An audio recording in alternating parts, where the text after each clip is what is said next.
तो उसका सर्वोत्कृष्ट दृष्टांत है श्री किशोरी जी के द्वारा प्रभु श्री राम को ढूंढना। और बड़ी अटपटी बात हो गई। जीव तो प्रभु के निकट है, वो तो ठीक ही है, लेकिन पुष्प वाटिका प्रसंग में गोस्वामी जी कहते हैं श्री किशोरी जी जो है का पूजन के बाद सखी के मुंह से श्री रामभद्र के सौंदर्य का वर्णन सुनती हैं। संक्षेप में दर्शन की उत्कंठा होती है। उत्कंठा के बाद संकोच के कारण कह नहीं पा रही हैं। सखियों ने संकोच दूर करने के लिए कहा कि कोई हम लोगों को संकोच करने की आवश्यकता नहीं। आजकल तो जनकपुर में वेदांत की चर्चा नहीं चलती, यहां तो वैसे ज्ञानियों का नगर था, लेकिन आजकल तो केवल सुंदरता की ही चर्चा चल रही। वर्णत छवि जहां तह सब लोग, जिधर देखो वहीं पर लोग इनकी सुंदरता का वर्णन कर रहे हैं। तो जब चारों ओर चल रही है तो हम ही क्या इतने अभागे हैं कि इतने निकट पहुंच करके और हम दर्शन से वंचित रहे? तो अवश्य देखिए ही, देखना जोग, अगर संजोग मिला है तो अवश्य देखना चाहिए। गोस्वामी जी ने उस समय दर्शन, भावना, उपासना और संकोचशील सबको एक साथ जोड़ दिया है। श्री किशोरी जी चली। अब गोस्वामी जी का जो शब्द है, आप सब तो महान विज्ञ हैं, आपके सामने बहुत कहने की आवश्यकता तो नहीं है, पर वहां गोस्वामी जी के दो अनोखे शब्द हैं। उस समय श्री किशोरी जी के हृदय में प्रेम उत्पन्न हुआ। आप दोहे में पढ़ते हैं, सुमिरी सीय नारद बचन उपजी प्रीति पुनीत। तो उपजी मैंने पहले नहीं थी, आज सुन के उपजी प्रीति क्या? यही विलक्षणता है। जो स्वयं अभिन्न है, जिनमें उनमें दूरी ही नहीं है, भिन्नता ही नहीं है, वे प्रभु के की महिमा सुंदरता की कथा सुन करके उनके हृदय में प्रेम उत्पन्न होता है। अभी उत्पन्न हुआ, पहले नहीं था, पर अचानक बदल देते हैं। क्या? अब खोजने जाना है। खोजना किसको है? जो अपने से अभिन्न है। गिरा अर्थ जल बीच सम कहियत भिन्न भिन्न, बन्नऊ सीता राम पद जिन्हें परम प्रिय खिन्न। जो अभिन्न है, आज उनकी खोज हो रही। और सखी से कहने लगी कि अब तुम देखा ही हो, हमने तो पहले देखा ही नहीं।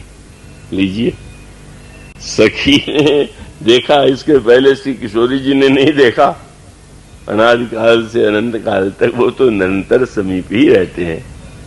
तो वो कहती हैं कि तुम ही जानती हो मार्ग, यह उपासना पद्धति का क्रम जो वस्तुतः अपना ही है, जो अत्यंत निकट है, और उसको एक भौतिक दृष्टांत दें कि हम दूसरों को देखने का प्रयत्न करते हैं तो केवल आंख चाहिए, लेकिन अपने को देखना चाहें तो आंख और दर्पण दो की जरूरत पड़ जाएगी। शीशे का प्रयोग करें, नहीं तो आंख के द्वारा सबको देख रहे हैं, अपने को नहीं देख पा रहे। इसलिए गोस्वामी जी दर्पण और दृष्टि दोनों की बात कहा करते हैं।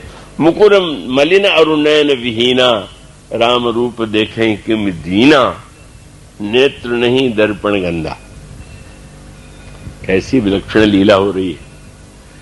आपने सरोवर में स्नान किया है और देवी पार्वती का पूजन किया है, और पूजन के पश्चात वरदान मांग रहे, निज अनुरूप सुभग वर मांगा, मेरे योग्य वर मुझे दीजिए। सारा क्रम कैसा विलक्षण है। पूजा करना, और पूजा करके जो निरंतर ही उनके हैं, उनको प्राप्त हैं या उनसे अभिन्न है, अभी कहती है मुझे तो पता ही नहीं। अब आप ही निर्णय करके जो मेरे योग्य हो वैसा पति मुझे दे दीजिएगा। और तब जब गोस्वामी जी ने का वर्णन किया तो किशोरी जी के हृदय में उत्कंठा हुई, और उत्कंठा के बाद जो है उस सखी से कहा कि तुम्हें मार्ग जानती हो। बस ईश्वर को अगर हम पाना चाहते हैं, हम उपासक हैं और उनके समीप पहुंचना चाहते हैं, तो मार्गदर्शक की आवश्यकता है। तो श्री किशोरी जी अनजान बन करके कहती हैं कि अब मैंने तो उन्हें देखा भी नहीं है और मैं जानती भी नहीं कि कहां है, तो तुम ही आगे आगे चल के दिखाओ। वो सखी आगे चल रही, श्री किशोरी जी पीछे चल रही। किसी ने पूछा कि श्री किशोरी जी ने सखी को आगे क्यों कर दिया? सखी को आगे करने के स्थान पर पीछे रह करके भी तो सखी कह सकती इधर चलिए। वो स्वामी जी ने एक नया रस दे दिया। बोले वैसे तो व्यवहार में था कि वो सखी देखा इसलिए दे दिया, लेकिन सही बात दूसरी थी। क्या? चली अग्र कर प्रिय सखी सोई। क्यों? बोले प्रीति पुरातन लखई न कोई। हम लोगों का पुराना प्रेम कोई जान न जाए। ये ऐसी अद्भुत बात आपने ध्यान दिया। बोले मैं तो जानती है कहां है, तो मैं अगर पहुंच गई तो कहेंगे पहले से कुछ योजना थी क्या? पहले से आप लोगों को एक दूसरे का ज्ञान था? तो अब गोस्वामी जी कहते हैं कि मेरा पुरातन प्रेम, बस यही आनंद है। उपासना माने चिर पुरातन और चिर नूतन। पुरातन में प्रामाणिकता है पर रस नहीं, और नवीनता में रस है पर प्रामाणिकता में संदेह। कोई नई वस्तु है, आगे चल के क्या सिद्ध होगी?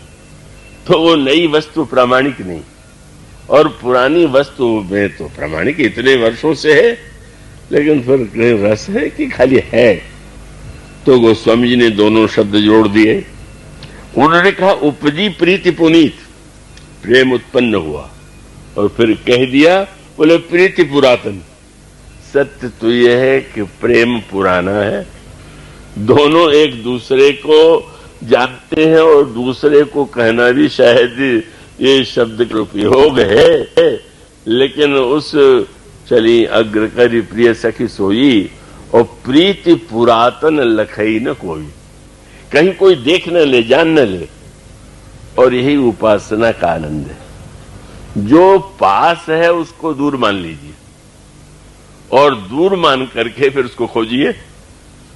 जैसे आंख मिचौनी का खेल होता है, अब उसको जबरदस्ती कह दिया तुम छिप जाओ, और फिर ढूंढ रहे। जो छिपा है हमारे खेल में, उसी को हम ढूंढ रहे हैं।